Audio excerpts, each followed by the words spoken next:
বাজায়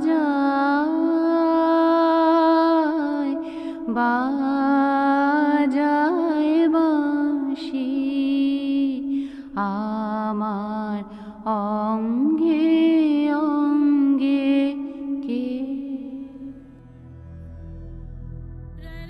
আমার অনুভূতি, আমার স্ক্রিপ্টটা পড়েই মনে হয়েছিল যে একটা ভীষণ ইম্পর্টেন্ট একটা সাবজেক্ট নিয়ে আমরা কথা বলছি, যেটা নিয়ে এখন অনেক জায়গায় অনেক প্রতিবাদ হচ্ছে। আসলে আমার ব্যক্তিগতভাবে মনে হয় এটা নিয়ে প্রতিবাদ করার কোনো মানে হয় না।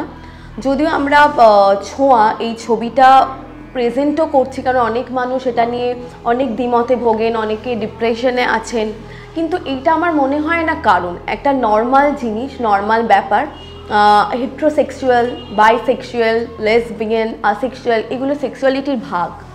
সো এটা নর্মাল জিনিস। তো আমরা এই ছবির মধ্যে দিয়ে এবং এই স্ক্রিপ্টের মধ্যে দিয়ে ফুল্লরাদি এত সুন্দরভাবে এটাকে বুঝিয়েছে, আমার মনে হয় সবার এরপর থেকে এটা দেখার পর বুঝতে খুবই সুবিধা হবে যে এটা কোনোভাবেই অ্যাবনর্মালিটি নয়।